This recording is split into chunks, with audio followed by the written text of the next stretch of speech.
goes left. I'm like, dude, you don't go left at Point Doom, at Little Doom. He just goes right into the rocks. I'm like, I told you, man. And he's like, well, I only go left. That's it. I was more of a snowboarder than a surfer. Yeah. Yeah. My dad was a goofy foot, and he never saw a left he didn't like. You could look at, like, if you're driving up and down the beach at Hollister and perfect rights, and he's like, well, let's going up. Yeah. So left, and he'd go like, yeah, this, and you know, my God, because I like to go right. I'm a regular foot. No, so. I'm sorry. You're not a goofy foot? Damn. I'm regular too, but I don't mind a left. No, I don't eat. My I brother's like a good left. goofy But foot. So Dana only goes left. Hey, being goofy foot's like being right-handed, all right? no, I think there's more regular foot. I don't know. Yeah, I guess that's a good debate. Oh, that's a good debate. I don't know. There's a lot of good. I mean, look at Jerry Lopez. Oh, yeah. Oh, a lot of great goofy. No, I just meant the number of people that ride goofy foot. The number is probably more right. Yeah, I think so. Regular foot. I don't know, man. Maybe in surfing, I don't know about in snowboarding and skating. Yeah, well, I skateboard goofy foot. You skate you surf regular. Yeah, because you're a kid, so you just do it like you. What do you do, Bob? You just go straight? I don't even get on those things. You kidding me? They don't hold me. Bob boogie boards. He goes in a straight line. Yeah, you just go straight. If I go in the ocean, I'll drown. Forget that. And I get my coffee and go watch it on the pier, and I can appreciate it. I do. That's what I did in Huntington Beach and San Clemente. Yeah, John, I was telling him about the story when Chava convinced everybody to jump off the end of the rock in Hawaii. Oh, in Kauai. Yeah, Hawaii. Everybody like about barely made it in. I'm like, I'll just stay here and film. Gentlemen, shall we start this engine for episode 2 with Dana Brown? Yes, sir. 3, 2. Yeah, start your thing there. 1. Woo!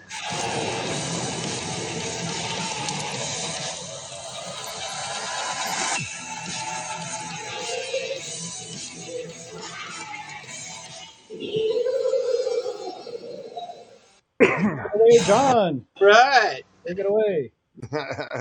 Excellent. Welcome back. Welcome to the Vault of Chaos. Crusty Demons Vault of Chaos. I think we're on episode 21.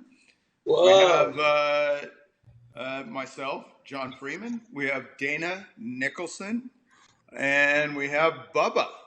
Hey. But we also have a special guest with us today. And his name is Dana Brown. Yeah. And he is a fellow filmmaker, like myself and like Dana. Bubba, you're a class clown. Well, Johnny, this guy here is a legend in my book, and that's why I got into dirt bikes. Him and his father got into dirt bikes, period, and that's how it got me out to California. So I thank him a lot. All right, well, to get this show up to speed, Free Dog, welcome back, and Bubba, welcome back. Dana and I had a good conversation last week, so we're on part 2. Yeah, for all you fans, part 2. Dana, welcome back. It was an awesome conversation with you last week, and how are you today, my sir? I'm good. I'm in San Clemente. I'm visiting my grandkids and my son and my daughter, so I'm just here by the pier. San Clemente, bothering people like people do, and watching Little League games. So there you go. Are you? I'm kind of interested. Are you still making films? Yeah, I made a film. The last film I made about 2 years ago was about my dad. It was called Life of Endless Summers. My mom died in 2006, and maybe 7 or 8 years later, took down on a road trip to go see his friends like Gordon Clark Foam and Kenny Roberts and Mert Lawwell, and we also took him back to Hawaii. He hadn't been to Hawaii in forever. Like my dad named Pipeline's name. Dad came up with a name. Really? Your dad named it? Yeah, Really? because he Uh-huh. convinced Bill Edwards to go out and write it, and it's Yokai Beach, and they had to call it something. And like Yeah. he says, he goes, names often didn't stick. You'd call it something in the movies, but that one did. Yeah. He also named Velzyland. Yeah. So anyway, Oh, and he one of my spent a lot. favorites. One of Bells my Beach? favorites. I He, surfed there with Kelly Slater yeah, when we were In making in Kelly Geelong? Slater in black and white. That love Billsy Land. yeah, Yeah. yeah. So he has a long history. When he served, he was in the Marine Corps, and he was in Hawaii, based in Pearl Harbor, and they, a lot of those guys were kind of going out to the North Shore.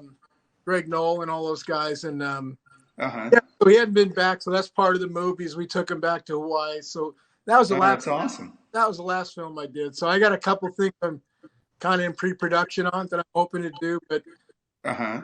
after he passed, it was there's just the state was big, and it kind of hits you in the gut. You get older, so yeah. Yeah. I'm still Yeah. current. I kind of I've done a gypsy thing, kind of like figuring. I mean, it's stupid, but I'm not really figuring life, but just trying to get a perspective, moving forward, which I think Yeah. about.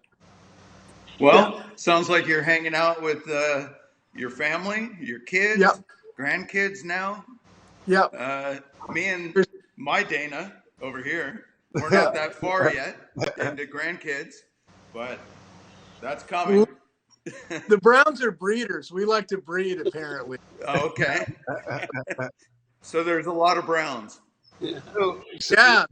Yeah. A lot on my side. Yeah. I got Okay. I got a question for you.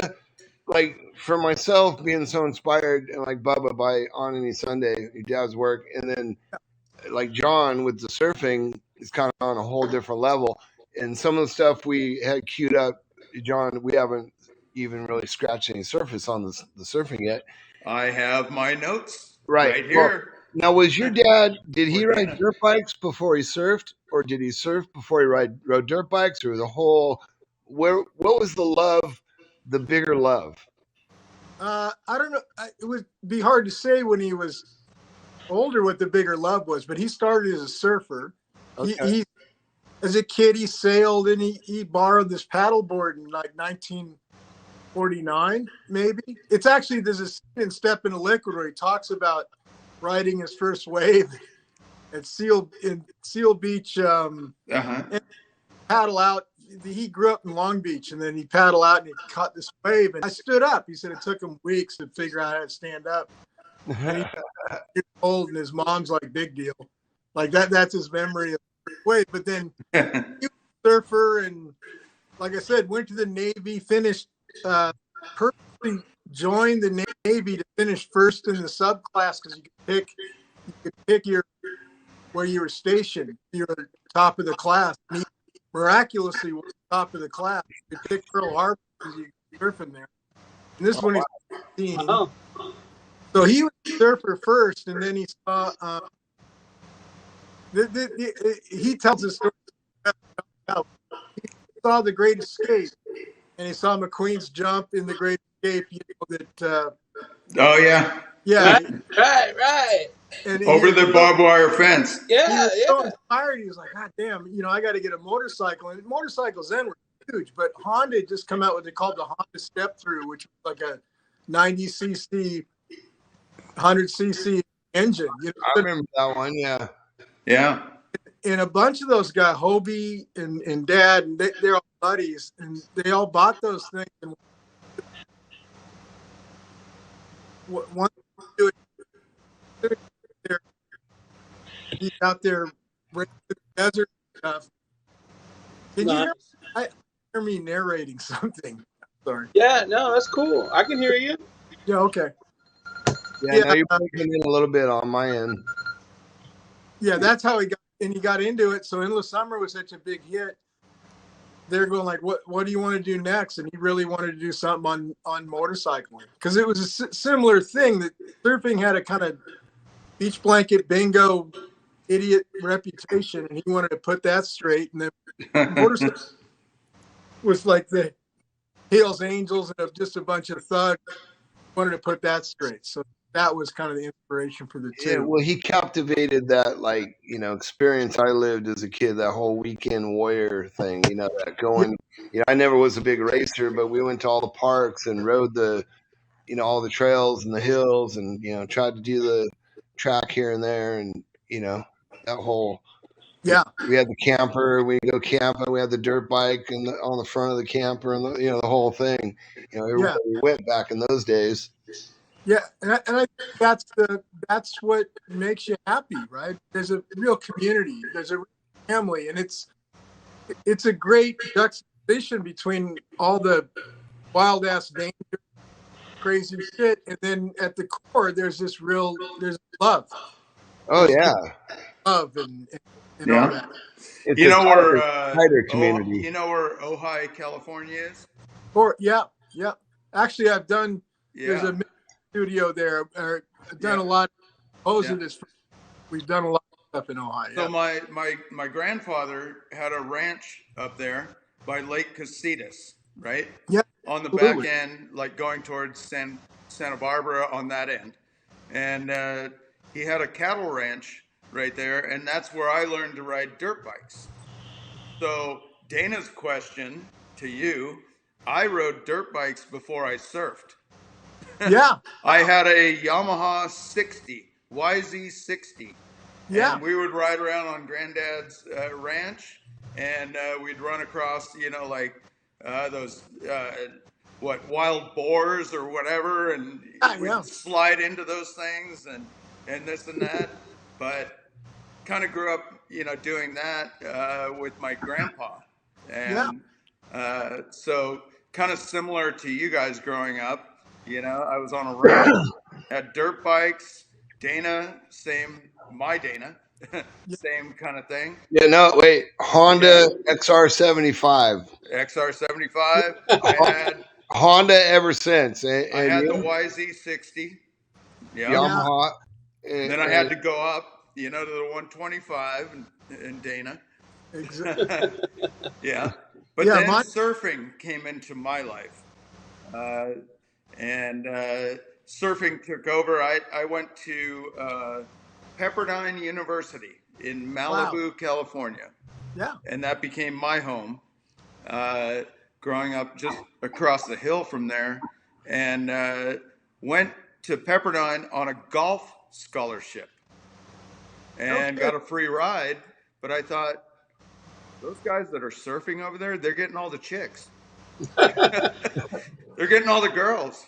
I need to go party with those dudes. So I left the golf team and went on the surf team. And we won everything from Pepperdine.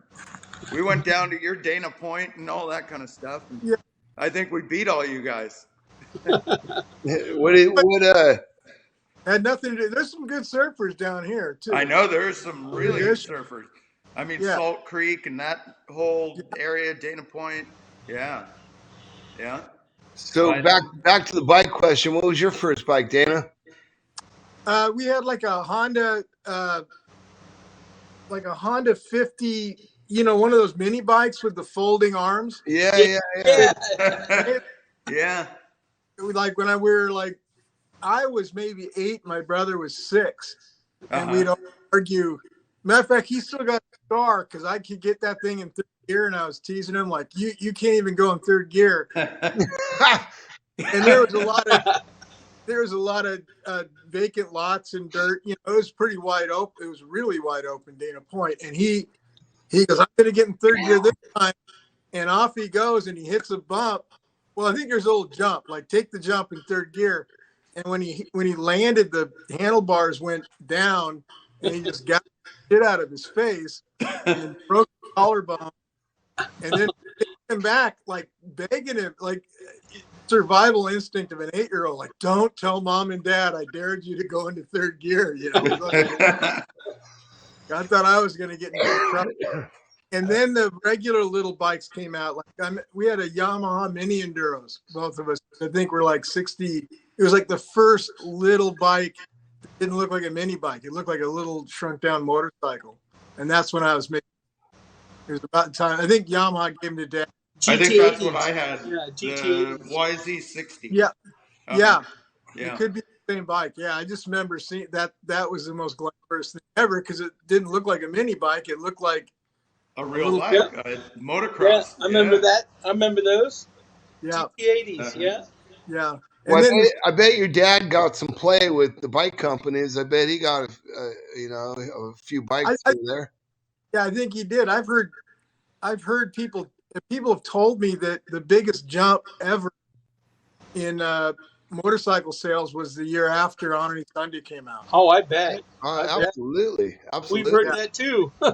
Yeah. So, It's funny when we did our movie, the motorcycle companies were scared to death of us. They didn't want nothing to do with us. They said, "Don't do that on dirt bikes." Yeah, they You're didn't not want supposed nothing to do to do with that us. kind of stuff. Yeah. It's yeah, I don't funny think how it came full circle, and then they started sponsoring those guys, the X Games guys and the motocross guys, on the side, and Yeah. it became another monster. Well, I think we picked it up. We picked it up in the lull of Yeah. from on any Sunday. It was just such a huge influence. I mean, like I was telling you last week, my junior high school, we all pushed the bikes to school, and we had motorcycle day, and it's like, nowadays that's unheard of. You know what I mean? It's a whole different kind of day. You get arrested. Yeah, it's unheard of. We'd be like, man, you're crazy. it's this close to like bring your crack pipe to school. Yeah, nowadays, Pretty much. If you're trans, you can bring your crack pipe. It's okay. Maybe I don't know. As long as it's rainbow, you're good. I guess. Don't break it out in the bathroom. Yeah. Jesus. Oh, it's just horrifying what kids have to probably deal with nowadays. You know what I mean? And I don't know. I see a little hope. I see a little hope. All these kids riding these electric Surround bikes. Like we were talking. There's a little bit of hope out there. They're almost like riding a dirt bike to school, but it's electric. And Dana, I was going to say that Dana Nicholson has probably already said that, but an inspiration for me as a filmmaker was your father. Oh yeah. There was your father and also Warren Miller. I used to watch quite a bit. And so I was inspired when I went into Pepperdine University and I went into broadcasting. And the first thing I wanted to do was learn the camera. And I was on the surf team. So what do? I film all, my friends, surfing down at Zuma Beach in Malibu. Yep. So, and I'd go back and I would emulate your dad and I'd put music to it, and edit to it, and, put all that together, and I'd turn it in for a grade and I'd get an A. I'm like, hey. Yep. This is a way that I can graduate college. Yeah. So that was pretty cool, Absolutely. Following your father. Yeah. For sure. And you probably did the same.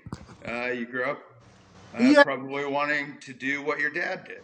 Yeah. Yeah, absolutely. Yeah. I film in college, and I played baseball in college and all that stuff, but the way Dad did it, what you learn in film school is like, well, you go be an assistant somewhere and you work your way up, and I didn't want anything to do with that, so I started just reading magazine articles, a couple years, and got married and had a bunch of kids, working construction and selling articles. And Dad called. I think I told the story on part one. And Dad called and said, "Hey," because I'd been making little films, but I just didn't like I still don't, kind of all the other aspects of it. I like the making the film part. The rest of it, not too big a fan of, And you're not a fan of sitting in for hours and hours and hours all night long editing? No, that I love all that. I love the making of it part. I don't like the meetings and the BS. And let me tell you after it's made. Okay. you know, I don't like stupid people is what it comes down to. There you go. Hey, we just send Bub after him when we get stupid people. We just send in Yeah. Bub. Yeah, exactly. I went to work for him, and we put together there's 4 surf movies he made before the Endless Summer. He restored all those, redid a bunch of stuff, released those, and then he decided, like, and because he probably worked with me, that he wanted to do Endless Summer 2. And he goes, look, man, he kept saying, let's see if there's any gas left in the tank. And we wrote like a script, a treatment of what the movie could be, and that was picked up, and suddenly I spent another 2.5 years working on that. And then by the time I spit out the other end working with and for him, Yeah. you know, I was 5 or 6 years into it, and I thought, well, now I'll just hang out my own shingle and do it, you know. So Right. We got some of that stuff queued up, don't we, Free Dog? Yeah. You want to check out some stuff? You want to check out some of the surf? Sure. Movies, Mr. Well, Wizard? why don't Hi, we Mr. go Wizard. On Any Sunday? Bruce Brown, 2 minutes in. We played a little bit of one clip, right, Jason? Yeah, but we didn't go back to the original. On Any Sunday, and which time code? 2 minutes even. 2 minutes even, coming right up. Excellent. Yes, sir.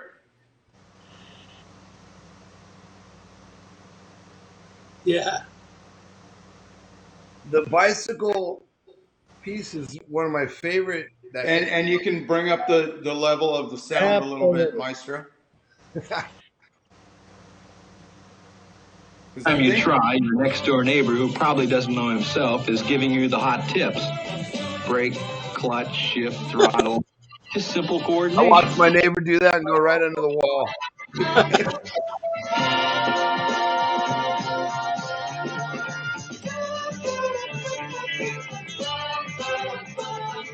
Exactly.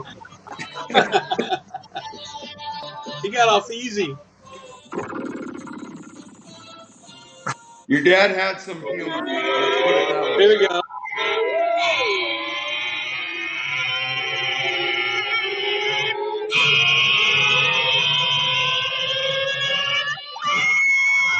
Bam. So bad. 71. One of my friends is right there. Dana. Yeah, Naranja. Yeah. Look at the flower shop, Free Dog. You got the flower shop back in the day. You notice that? Well, you know, I had The a weed copy. shop. Renee?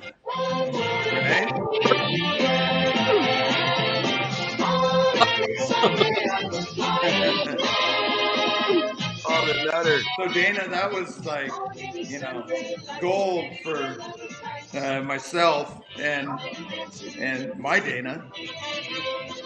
We love this kind of stuff. Oh yeah. Well, back then, that's exactly who we were. We had the same bikes, the We were same the bars. pushies. Yeah. Me too. That and was try us to right do the there. wheelies. The guy Oh named yeah. Manderville. He's a cop.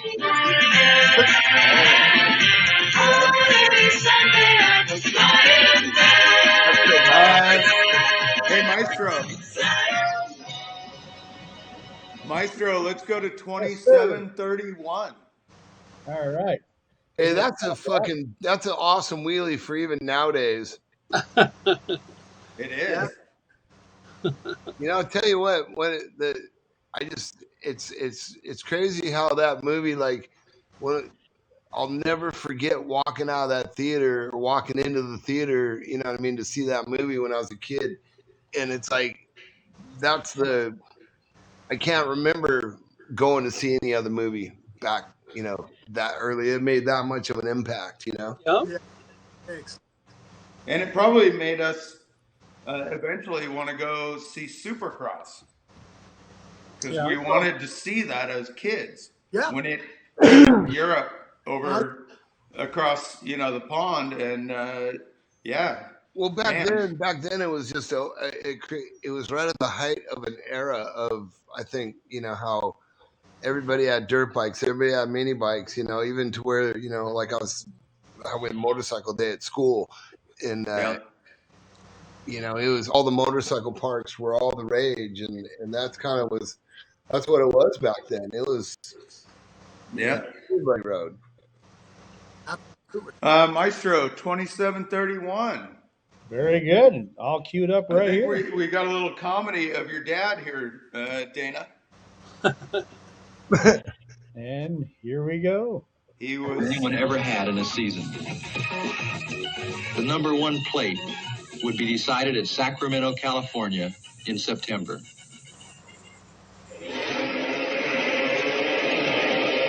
Yeah. Quite different from the national circuit is the on any Sunday world of motocross. Is that Hangtown? Yeah. Yeah. Yeah, Hangtown. yeah. A motocross track is uphill, The downhill, year first bumps, came. mud, rocks, and dust. The rougher the better.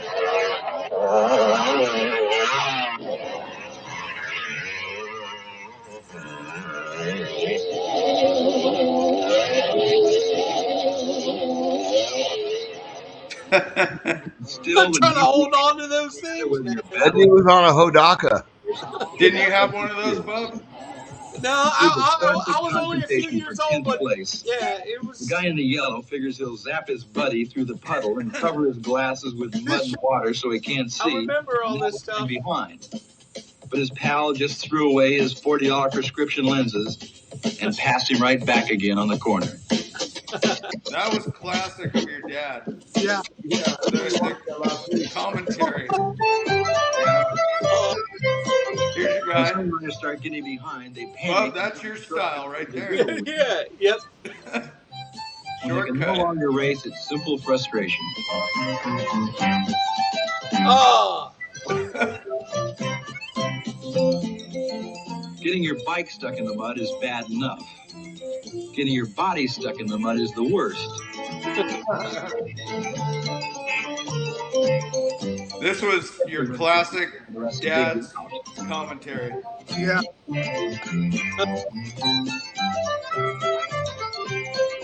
Have your girlfriend dig you out. here you go. Joe didn't even have a tire. Motocross, even world champion Ben Alberg here going over the handlebars. Somehow when Alberg gets off, he does it with a certain style and grace. Everyone crashes now and then, but not often with style and grace. More Hey, often, Maestro, let's go to 3156. Sure that. I like how they Yeah. had the metal spikes on the course with the flags. How Yeah. dated they were back then. thousands of riders compete in motocross in the United States. So how did your dad meet McQueen? On the starting line, he's not an actor out for a ride. He's 100% motorcycle racer.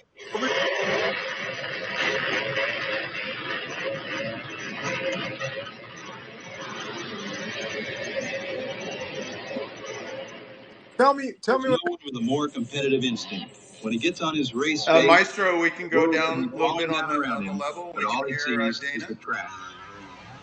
Yes, John? So Dana, my question was, you said that your dad was inspired because Yep. McQueen jumped over that fence Yep. in that movie. Yep. And then how did they come together and he put him in this film? He so Endless Summer came out. He wanted to do a motorcycle movie, and all the people that were telling him they just finance anything he wanted because Endless Summer did so well. Okay. They didn't do a motorcycle movie. They kept going like, well, pick another subject. And that kind of pissed him off. So he thought, well, I'll get Steve. So he calls Steve McQueen, and he goes, he's kind of going on the cachet that he's probably going to know who I am. And McQueen, he took the call, and he went, hey, I want to do a movie on motorcycling, what it's really like. And, because Steve, Steve did the 6-day trials. He was an avid motorcycle guy. Yeah. And Steve's like, great. Like, what can I do? How can I help you? And he goes, well, I want to finance the movie. He goes, Perfect. he goes, dude, I'm in movies. I don't finance a movie. And then Yeah.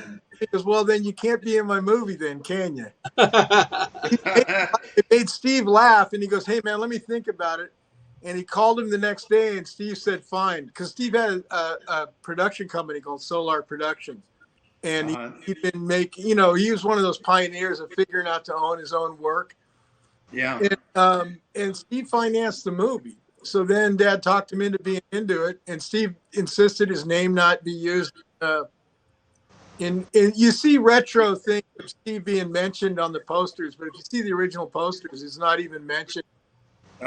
He was the biggest box office star in the world, and the nice guy, like his son Chad and I are still good friends to this day. I know Chad. He's out in Malibu. Yeah, and he's a great guy. He was in. There's actually a shot of he and I in Dust to Glory. You can see us standing there with my daughter in the title. And he was racing that year in Baja, but because his dad actually won the 500, I think, in *69 or something. Oh, did he? Yeah. And I didn't know that he financed that movie. Yeah. What an interesting thing. I did not know that. Yeah. Cool. So they became dear friends from then on. Like he'd come by the house all the time, and I'm like a teenager, and the neighborhood kids would all like, "What, Steve?" Like we'd have 30 of my friends, like just to get a glimpse of Steve. I can't imagine, because like I had people staying there, my friends I didn't even like on my lawn, this little house in Dana Point. He was a real gentleman, and Chad's a good guy, and Chad became a stuntman. Yeah. Racer himself. So and Chad has all his cars and bikes. Yeah, he does. And every spring they auction a couple of them for it's called the Boys Republic. It's not an orphanage, but a home for wayward kids that Steve was in. Up in I think California, and they'll break those to raise money, for those kids. So Chad keeps the legacy of his dad's life alive. If you see documentaries on Steve, you'll often see Solar Productions and Chad. Dad still makes sure everybody gets his pops thing right. We were making Crusty Demons #6, and we were at I think we were at Tommy Lee's house. And Tommy Lee let us film on his property, and we made this big house out of his land. Did you? There was just a hill that had nothing on it, and we excavated the whole thing. Yeah, we bought a tractor and double jump. But Chad McQueen came and watched us, have our dirt bike show over Tommy Lee, Yeah, we got bitch stabbed by Daryl Hannah. Remember that Daryl Hannah came out from her house? She didn't like the noise because we were interrupting. The horses were getting a little ornery. She's all yelling at us. He called the cops. But Tommy came and they're like, "Oh, okay, Tommy. These guys are cool." Very Malibu story to me. But very Malibu story. But Chad was there. Yeah, that's my story. Yeah, he lived in Francus. He kind of lives out in the desert now. I don't know if anybody wants to go find him. He used to live at Zuma. That's where I knew him. Yeah, just on the far end. That was one of his profitable places. And then he was racing a 24-hour of Daytona in a Porsche and had a really horrible accident. But like coma. And so he's got a lot of hardware in him, and he kind of lives out where it's drier, warmer stuff. Got it. For his joints and stuff. He's a real avid surfer, so that he was spending a lot of time down there. Yeah. He's a good guy. His dad was a real good guy. Oh, he's awesome, dude. Yeah. He loved seeing what we were doing. Yeah, I think that was they get really charged up. there's a real. And he was in the whole stuntman scene with Malibu. Yeah. With a lot of my friends. Yeah. And they were passionate about what you guys had done, with the dad, and also with Crusty being like this new wave of young kids coming in and, making a splash. And he was very interested in like, hey, I like these dudes. Yeah. Well, yeah. My partner basically on Dust to Glory was a gentleman named Scott Waugh. It was Mouse McCoy approached me, but Scott and Mouse were both stuntmen. Scott was president of Stunts Unlimited. Like, they were real. Stunts Unlimited. That's all my Malibu guys. Yeah, that's what I mean. And a lot of those guys, that helped me because they'd raced it and they knew how to rig everything. And it was a real, I'm so good. Any of my they're good. You probably know the Rondell family then. Yeah, I know. Yeah. Not well, but I know exactly who they are. Yeah, they're my friends. Eric. Yeah. Hey, just filming Dust to Glory. How's that for a one-take shoot right there, huh? Man, that no back to ones on that one, huh? No takeovers on that, right? No, you just it's like putting your hand in a blender and just hoping it works out. Yeah, filming an off-road truck race, John, is probably the most difficult thing because they take off in one direction for 1,000 miles, and it's just a hell of dust storm, a shit storm of fucking destruction. Yeah. Right. Yeah. No, and there's so many good stories, and like, well, that shot you showed the guy throwing his glasses out. And you hope that you film something that you can go, oh, good, that shows what I'm trying to say. Because, and luckily we had really good guys, but you can't cover it like you'd like to because it's just like they're just gone. They're gone. They're gone back. So you hope in the end that you can. Well, I think that I can speak for my Dana and myself. Yeah. It's always like, we got the shot. Yeah, we got the shot. Well, what about the surfing? Now, the surfing, when you set out to do a full production like that, isn't that the waves only come when the waves come? So you're kind of in the whole balance of, you know what I mean, like the weather and the wave and the athlete all in one. Do you guys want to check? I mean, we're gonna run out of time in a blink of an eye. So if you guys want to dip into some of the surfing footage, I know you did a lot of homework on that, John. I did. I had a lot on any Sunday next chapter. Yeah, well, anywhere you guys want to go. We can go to Endless Summer 2. Yeah, no, we saw the Robbie Madison thing on the last chat on the. Going off the ski jump. Yeah. We talked about Travis a little bit. That was nuts. How did you guys come up with that idea, by the way? It was Robbie's idea. We approached Robbie and sounds like it. Yeah. Sounds like Robbie. Yeah. You want to be in this movie, and he was stoked and influenced by On Any Sunday, and he and I hit it off really well, and Amy, and and then I go, well, he goes, what do you want me to do? And I said, well, do you have anything you want to do? And he went, yes, I do. And so it was totally him. He knew the place and he'd already researched it. So we just kind of tagged along. The best way to do it, right? Yeah. I mean, I'd rather person. When you get a guy like Robbie, you just tag along. He tells you what he wants to do, and you go, oh, okay. Yeah. And he had it all figured out. I mean, it was months, from the time we first met to this. Yeah.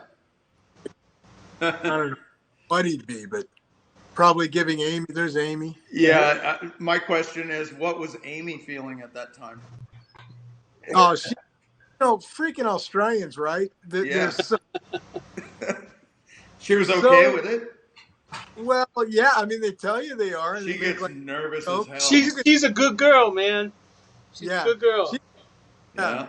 Robbie knows how lucky he is. We did a lot of promotion for On Any Sunday Next Chapter, and they took us to Europe. They took Dad to go to Spain for this one leg of it, and it's like 2 a.m. on the flight from California in Spain, and Robbie's holding the kid to let Amy sleep, walking her up and down the aisle of the plane. And my dad wakes me up to go, I go, what? And he goes, check this out. And he goes, good guy. I thought, yeah, he is a good guy. He is a good guy. I love that image. Like Robbie, he's just he's nuts, but he's a good guy. I love that guy. I love right there is nuts. Yeah. Yeah. Yeah, but we spent some time with him, man, and his family. Yeah. He's an easy hang, right? He's entertaining, but he's overbearing at all. And he parties the night before. Oh, dude, I got a story. I'm not gonna tell it. Probably be mad, but I'll tell it because it was legal. He has said that many documentaries for us. He's like, the best part is partying the night before. Yeah, so we're in Amsterdam. He takes bikes. He goes, we're gonna get bikes and we're gonna go out, and we have to fly the next day to Sweden or something. And I go, no, thanks, man. I go, I can't. Constitution's not as tough as yours. So the next morning, we get picked up. Off we go. We're in the airport. He's got sunglasses on the whole time. It's overcast. Yeah. And I go, what? He goes, dude, I bought a bunch of mushrooms last night. And he goes, I took them all this morning because I don't want to be on the plane with him. And I went, he goes, so I might be a little bit, we're getting airport. A little gooey. Yeah. So, a little gooey.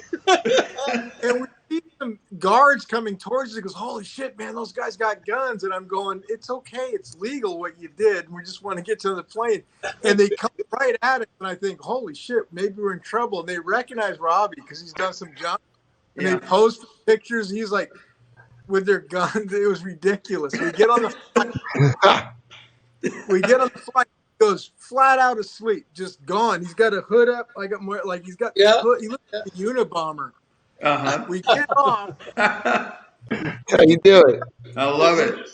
We know how to do it. A car trip, man. There's not a moment they don't need you to do something, right? We get picked up. They drive right to a TV show thing that he's got to do this thing live on a motorcycle down between the audience, down the aisle, and goes up the steps. And there's no way the guy's gonna be able to do this. And he charmed the shit out of him. He killed the stuff. He did everything. He comes walking. Attaboy. And I was like, oh God. I thought I'd call an ambulance for him or something. But he was That's and so Rob, funny. I'm sorry for telling it, but it was a long time ago. That was like 10 years ago. So, Yeah. Yeah, I have one of those good Amsterdam stories. I don't go there. Yeah. Okay. I apologize, that's Robbie. funny. No, you're cool. That's Robbie. He's a one of a kind. No, that's funny. I love him to death, man. He's a good guy. Yeah. Oh, we have our own Robbie stories. No, we stopped through there. We stopped through Amsterdam one time with Seth and another guy, and they did that. They got the mushrooms, and we got so fucking lost walking around, and I'm like, they're all mushroomed out, and they couldn't figure out where the damn hotel was. I'm like, well, fuck, all we gotta do is ask the guy in a cab, and we'll go right there. But what was it? There was I forget the name of those little smoke shops. Our hotel was right across the street from it, but we got turned around. There was two of them, so we're like, well, it's supposed to be right here. Those guys were so funny walking around, fucking. But yeah, I guess that's Amsterdam for you, right? That's Amsterdam for you. Yeah, that place is nice people. But because they're all stoned, they're all happy. Everybody's all happy, and they're all smoked out. I think I'm gonna hold my Matto stories for some other time. When we have Matto on, then we can go. Yeah, there you go. I'll let him get into it. The one good thing about Matto is most athletes, to me, you can't make up things for them to do. It's for the athlete to come up with something to do. And a guy like Matto does things methodical and professional. There's a lot of guys out there that, I want to jump this, and it's just Kodak camera, Kodak Courage. And it's like, I've pulled people and like, I'm not going to film you jumping that or doing something stupid. I'm not trying to just get a shot of some dude eating shit. I'm trying to, portray somebody's skills, And it's a shame because there's filmmakers out there that will, they know the dude's going to eat fucking shit and they don't care. They're like, oh, yeah, this is going to be sick. He's going to eat it. And to It's me, a little different when you love the guy or you care for him, and you Yeah. just don't, you want everything to be taken care of, including Seth and stuff like that. We've done with Seth and jumps that we put together where it's all thought out, and then you got your friends to help you think of everything else that you might have not thought of. So What about you, Bubba? me? I just On the world record night, we're like, just go, man. Yeah, to just go, Forget just about the pin it. rain. Just go. Yeah. I was in the hospital for 3 days after that. Biggest round boy to jump the farthest distance. What happened there, bub? How far? I landed on my face. Yeah, so anyway. You rolled like a barrel. Well, you're not supposed to be trying to jump 200 feet, bub, or whatever you're trying to jump. Hey, I'm an athlete, man. Don't kid. All right, so and Dana I went 153 to my face. Yes, you did. 153. Yeah, 153 Round in Melbourne, boy record. Australia. Right yeah, there. Melbourne, Australia, and it was a world record night. Everyone was doing world records, and Robbie got the world record that night. Yeah. But I was in the hospital. I didn't get to see it until afterwards because I had to go to the hospital. For fuck's sakes. Was it free? Australia, it's socialism. It's good. We just got back a couple weeks ago from Australia, and we'll go there again in a couple months. We love it's our second home, and we spent a lot of time there with Maddo and a bunch of people over the years. We've been going there for over 20 years now with Crusty Demons. I went and visited Bub in that hospital. It looked like it was free. Yeah. No, it was. Yeah, penicillin button. They got buttons down there still. Well, we gave you a big steak, bub. That night they bought me a steak. We got you out of the hospital. So. Yeah, they did. They always do. Always do. Anyway, let's go back to. Why don't we go, Maestro, to Endless Summer 2, and let's go to 2 minutes in. Endless Summer 2. Yeah, that would be the opening, Dana Brown. Yes. Yeah, I would. There's 2 Danas, so I'm. No, Yeah. It's nice. It's not. I was telling you last week, I get credit sometimes for the stuff you guys do. It's true, man. It's I get credits for McGilroy Freeman. Yeah. They're like, oh, you're the Freeman. I'm like, no, that dude. He's somebody else. He's been gone a while. Yeah. It's been gone a while. Yeah. Here we go.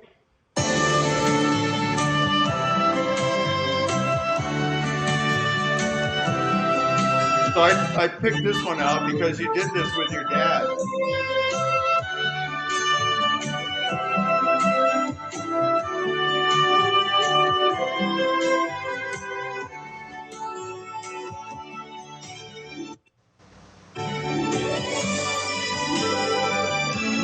Now, did you write this with your dad? Yeah, I wrote it. I edited it. I was.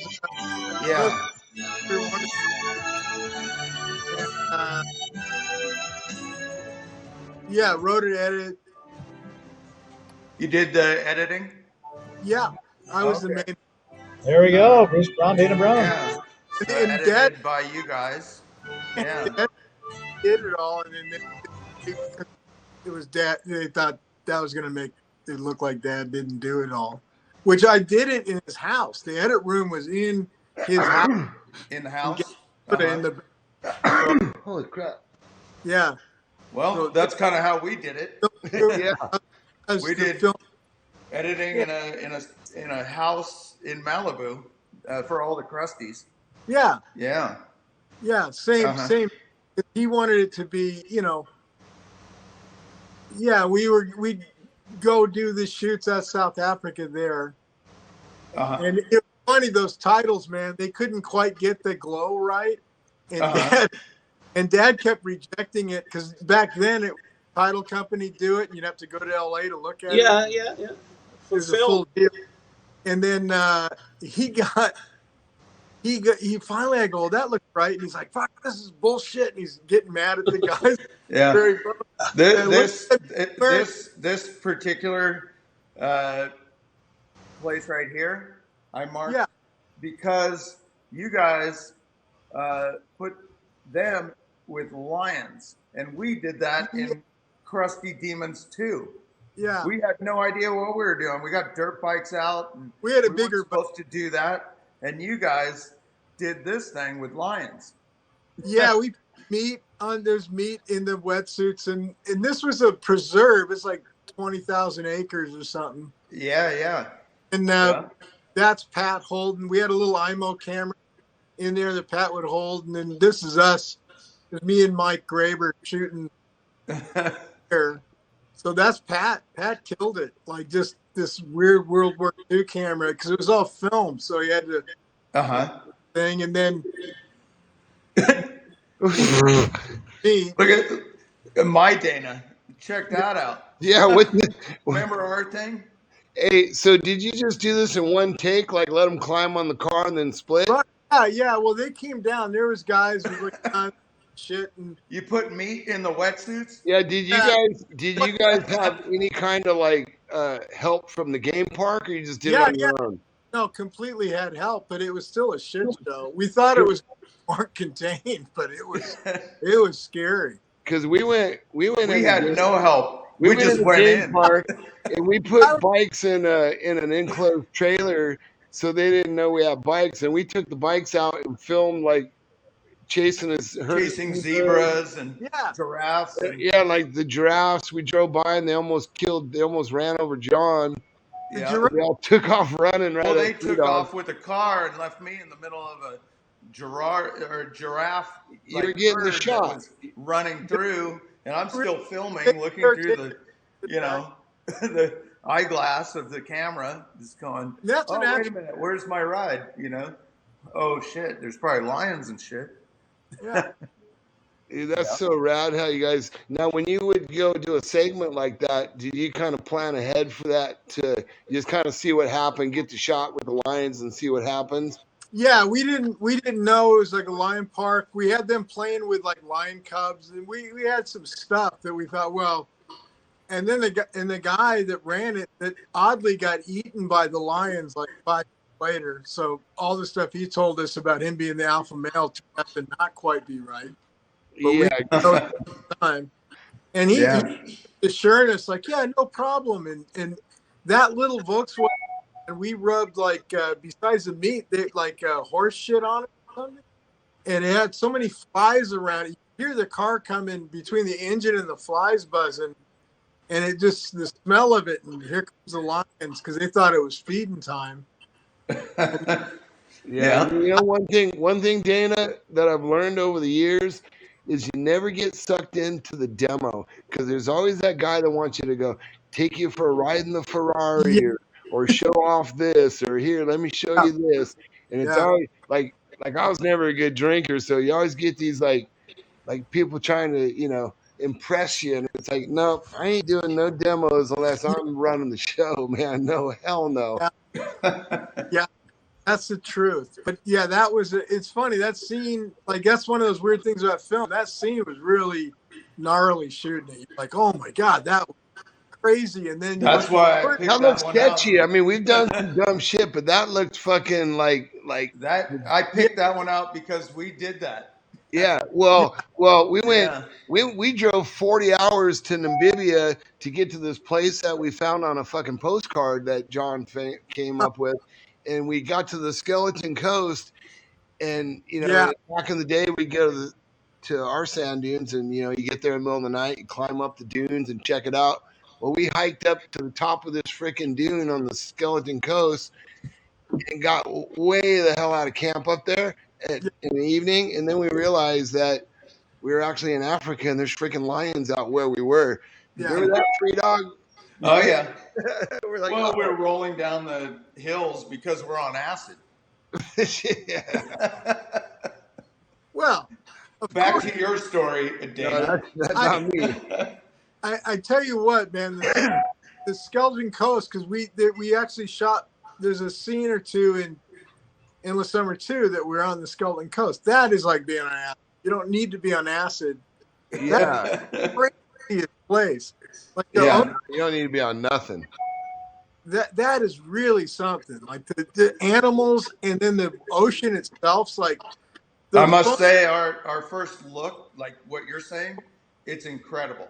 It's incredible. It's incredible. We were like, oh my God, You giraffes are running by. Seriously?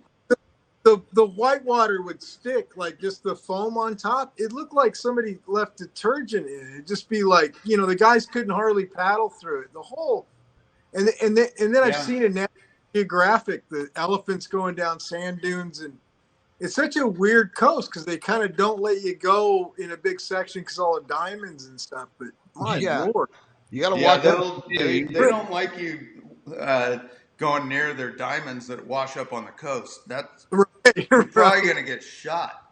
Yeah. Yeah. Yeah, they told us about that. Hey, let's go to.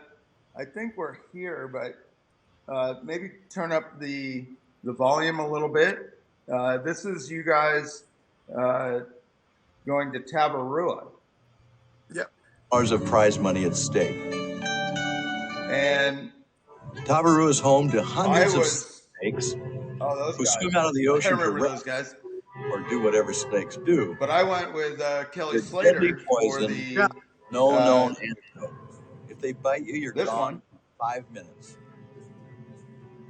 But they have real small mouths. Kelly Slater in black and white.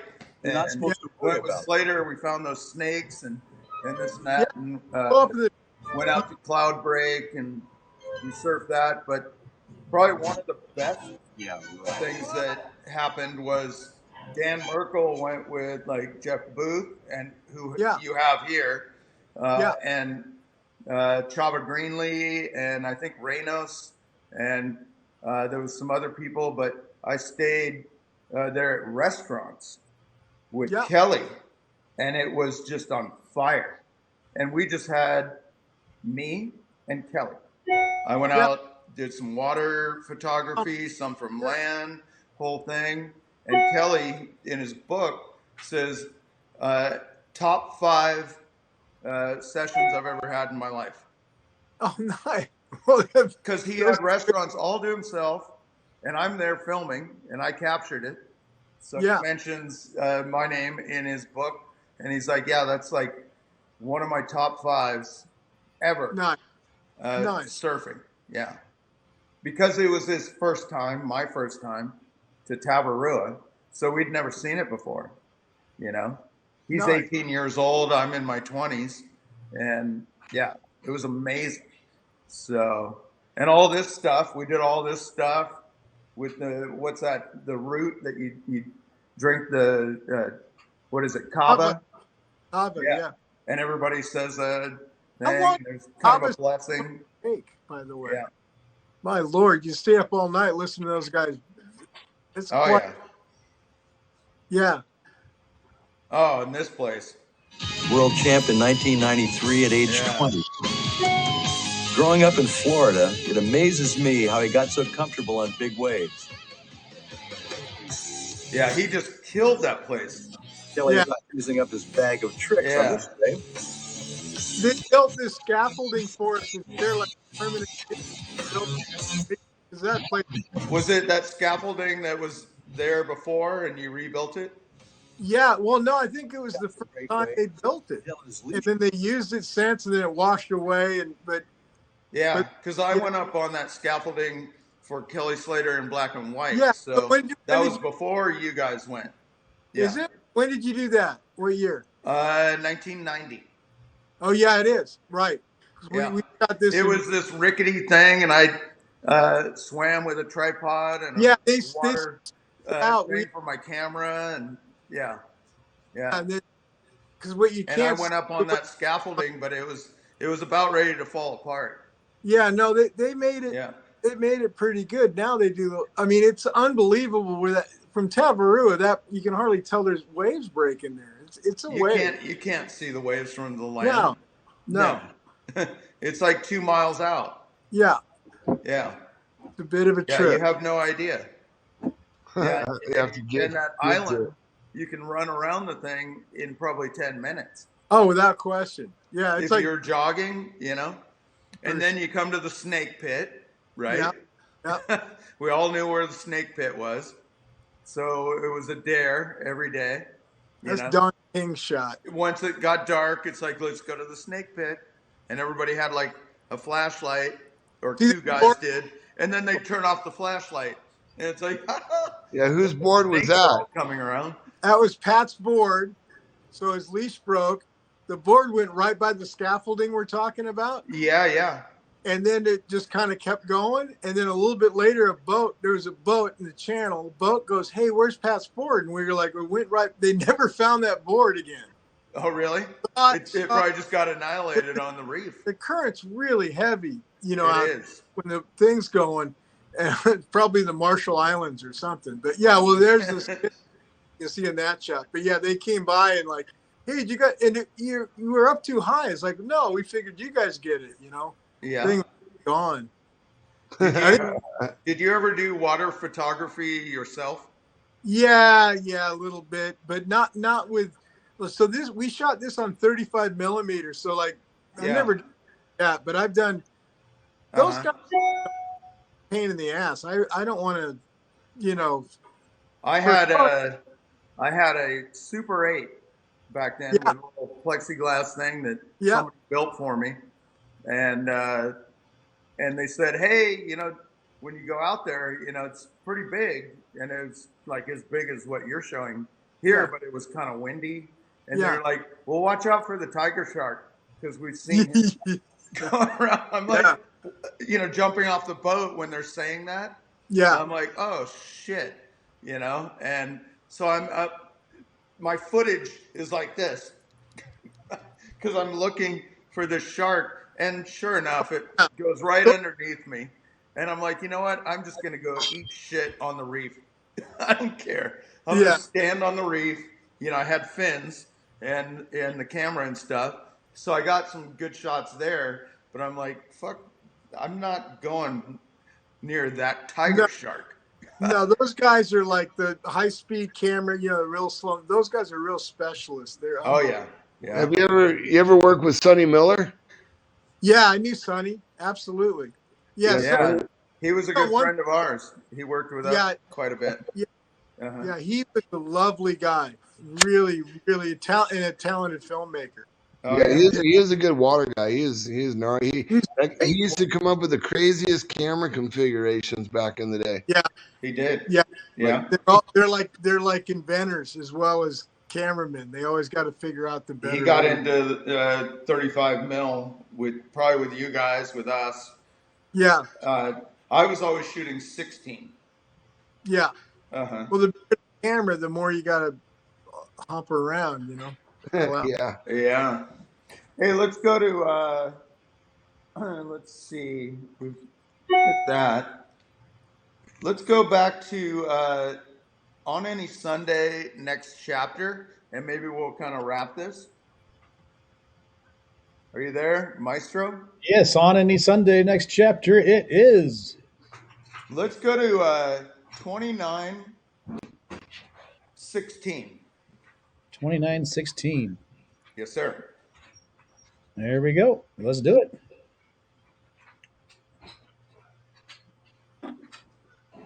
After 12 hours of driving, the Dunns arrive at the Bonneville Salt Flats. Tell us about this, Dana. I think this is probably the first step of one of the coolest things you ever do. Harlan Gunn, who's there,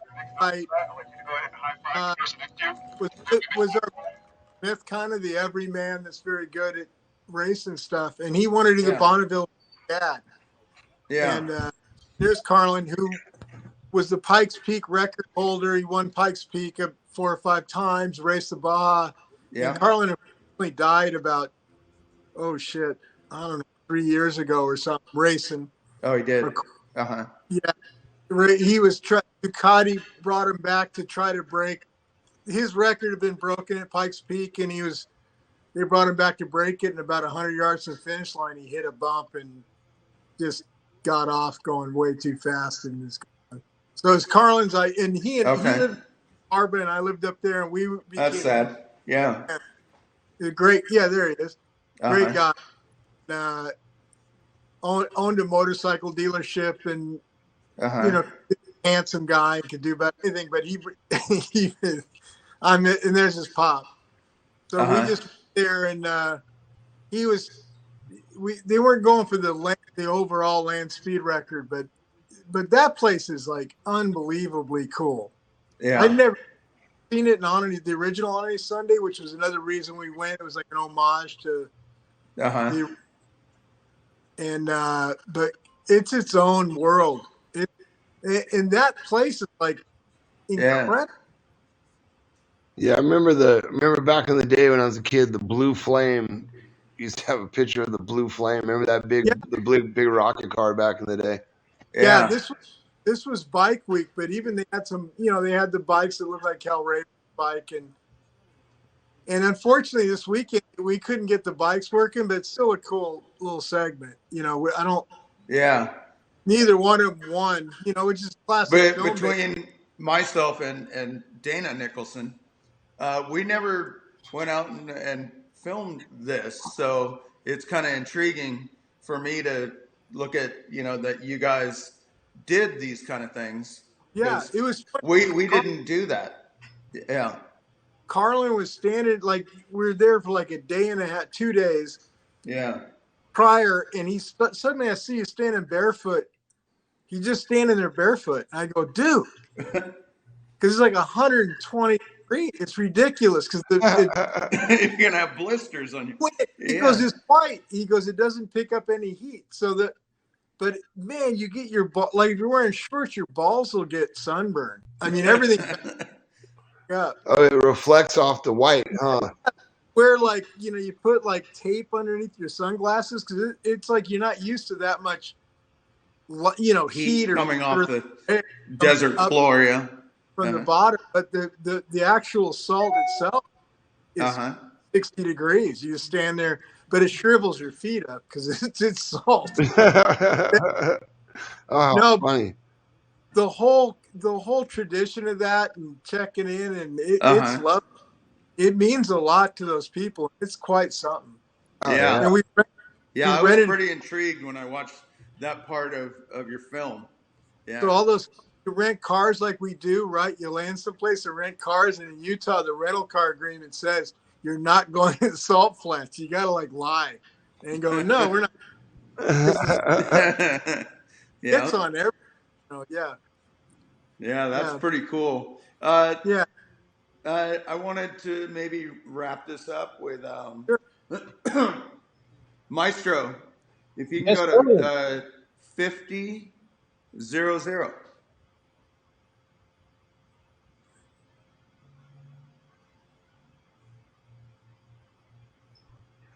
Let's do it.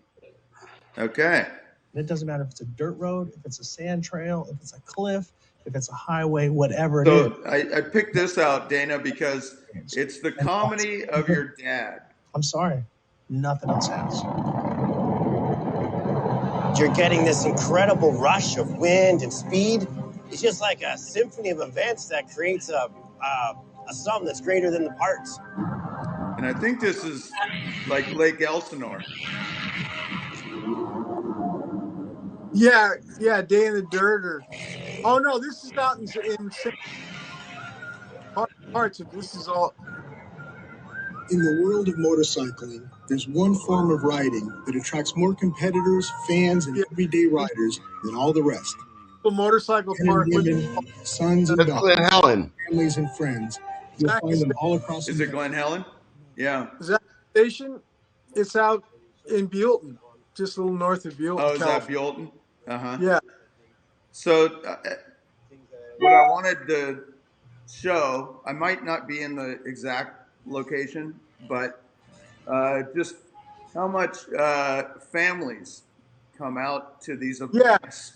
And you guys would race through towns, dirt tracks, this and that. and just your dad and his humor was classic to capture, like what you said on film. You capture Yeah. that little nugget, and then your dad can talk about that, and he could put that into a story, and Yeah. people would get laughter out of it. Yeah.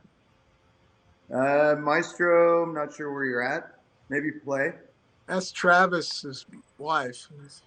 Yeah. Oh, we're at Travis. But when they Yeah, are, you jumped always way ahead.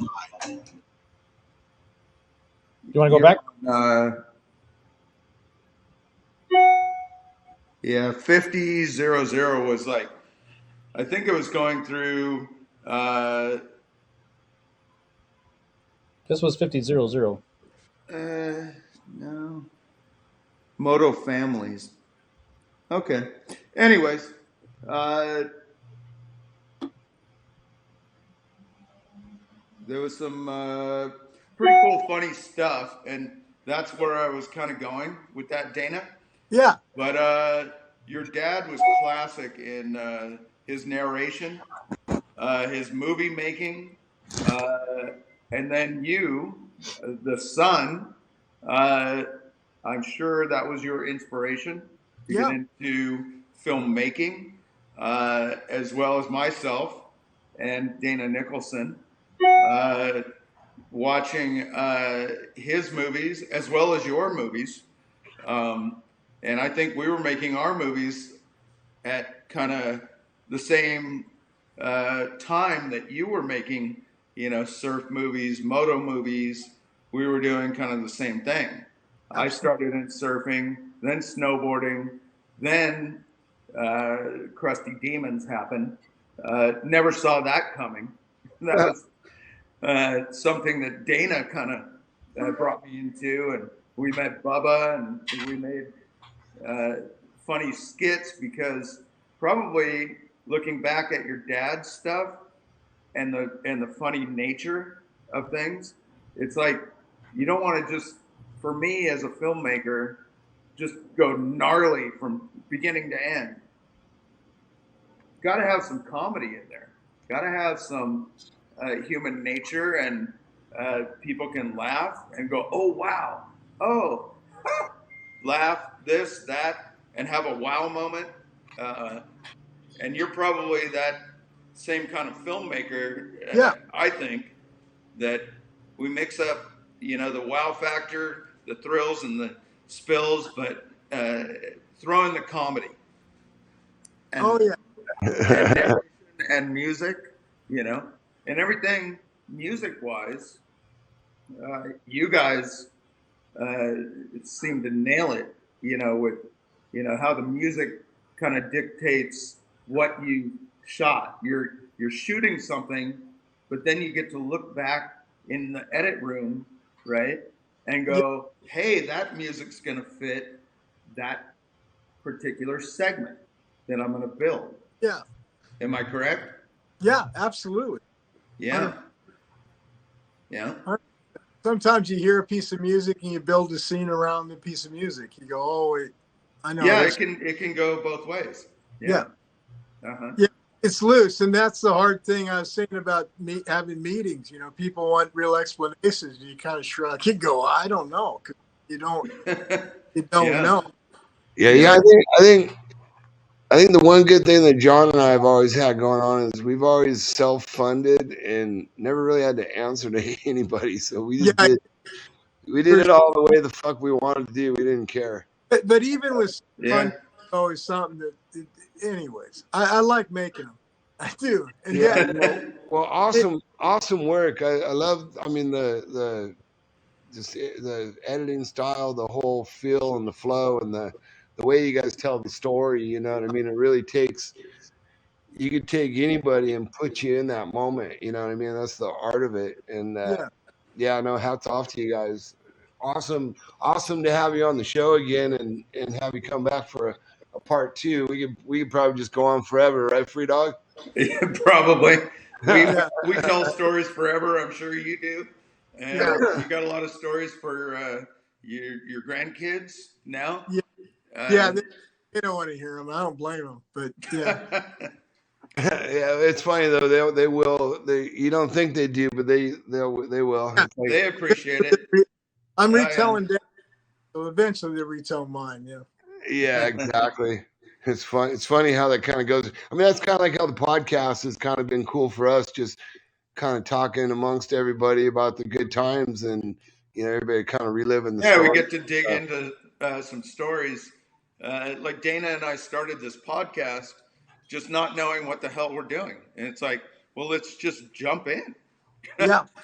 Guerrilla style, And so we've had a real good time with you, Dana. Thanks for coming on, being our guest 2 times in a row.